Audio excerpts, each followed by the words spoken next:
राधे राधे दोस्तों, जय माता दी। नवरात्रि के दूसरे दिन माँ दुर्गा के दूसरे स्वरूप माँ ब्रह्मचारिणी की पूजा की जाती है। ब्रह्मचारिणी का अर्थ है तप का आचरण करने वाली, विज्ञान, तपस्या और वैराग्य की देवी है। माँ ब्रह्मचारिणी की पूजा करने के लिए सुबह जल्दी उठकर स्नान करना चाहिए और साफ कपड़े पहनकर पूजा स्थल को गंगा जल से शुद्ध करना चाहिए। माँ ब्रह्मचारिणी की मूर्ति या तस्वीर को चौकी पर स्थापित करना चाहिए। माता को पंचामृत, दूध, दही, घी, शहद, चीनी का मिश्रण से स्नान कराना चाहिए। इसके बाद कुमकुम, सिंदूर, अक्षत और फूल चढ़ाना चाहिए। माता को चीनी या मिश्री का भोग लगाएं। इसके बाद भी घी का दीपक जलाकर माँ ब्रह्मचारिणी की आरती करें। माता का बीज मंत्र है ओम हे ही क्ली ब्रह्मचारिण्ये नमः। या देवी सर्वभूतेषु माँ ब्रह्मचारिणी रूपेण संस्थिता। नमस्तस्यै नमस्तस्यै नमस्तस्यै नमो नमः। माता को संयम और तप का प्रतीक माना जाता है, इसलिए इस दिन सात्विक व्यवहार और संयम रखना चाहिए। माता ब्रह्मचारिणी की कथा एक भक्त के द्वारा कही गई है, वो मैं आज आपको सुनाती हूँ। नवरात्रि का दूसरा दिन था। मंदिरों में दीपों की ज्योति जल रही थी। घंटियों की मधुर ध्वनि वातावरण को पवित्र बना रही थी। उसी समय एक वृद्ध भक्त अपने अनुभव सुनाने के लिए बैठा और बोला, आज मैं आपको माता ब्रह्मचारिणी की महिमा की एक सच्ची कथा सुनाता हूँ जो मेरे जीवन से जुड़ी है। वृद्ध ने कहना शुरू किया, कई वर्ष पहले की बात है, जब मैं बहुत कठिन समय से गुजर रहा था। मेरे जीवन में परेशानियाँ ही परेशानियाँ थी।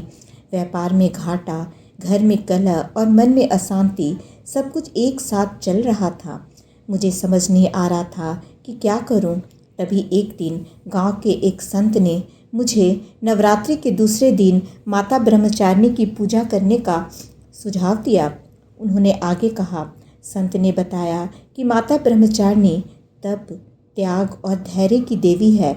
जैसे उन्होंने भगवान शिव को पाने के लिए कठोर तपस्या की, वैसे ही जो भक्त सच्चे मन से उनकी आराधना करता है उसे जीवन में शक्ति और मार्गदर्शन मिलता है। मैंने उस दिन से निश्चय किया कि इस नवरात्रि मैं पूरी श्रद्धा से माता की पूजा करूंगा। नवरात्रि का दूसरा दिन आया। मैंने सुबह स्नान कर सफ़ेद वस्त्र धारण किए, माता का ध्यान किया और उनके सामने दीप जलाया। हाथ में फूल लेकर मैंने माता से प्रार्थना की, हे माँ, मुझे इस कठिन समय से निकलने की शक्ति दे। वृद्ध की आंखें भावुक हो गई। वह बोले, पूजा के बाद मैंने व्रत रखा और पूरे दिन माता का नाम जपता रहा। उसी रात मुझे एक अद्भुत स्वप्न आया। मैंने देखा कि एक तेजस्वी स्त्री सफ़ेद वस्त्रों में मेरे सामने खड़ी है। उनके एक हाथ में जपमाला है और दूसरे में कमंडल था। उनका चेहरा अत्यंत शांत और दिव्य था। उन्होंने मुझे देखा और मुस्कुराकर कहा, डरो मत, तुम्हारी परीक्षा समाप्त होने वाली है। मैं घबराकर जाग गया, लेकिन मन में एक अजीब सी शांति थी।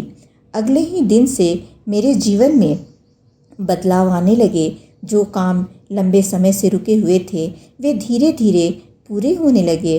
व्यापार में सुधार हुआ, घर का माहौल भी शांत हो गया।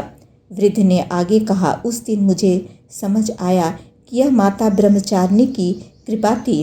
उन्होंने मुझे यह सिखाया कि कठिनाइयाँ जीवन का हिस्सा है, लेकिन धैर्य और विश्वास से हर समस्या का समाधान हो सकता है। माता पार्वती ने भी भगवान शिव को पाने के लिए वर्षों तक तप किया था। उन्होंने कभी हार नहीं मानी। वही शक्ति और धैर्य माता ब्रह्मचारिणी के रूप में हमें भी प्रदान करती है।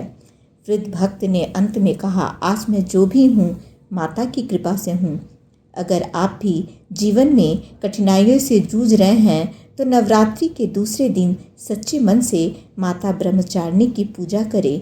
वे जरूर आपकी पुकार सुनेंगी। मंदिर में बैठे सभी लोग उस कथा को सुनकर भाव विभोर हो गए। वातावरण में एक अद्भुत शांति और श्रद्धा का संचार हो गया।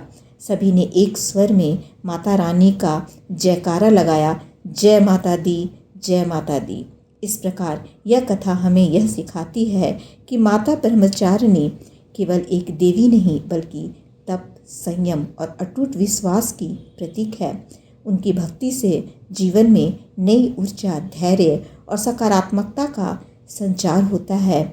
जो भी भक्त सच्चे मन से उनकी शरण में जाता है वह कभी निराश नहीं होता। जय माँ ब्रह्मचारिणी, जय माता दी, जय माता दी।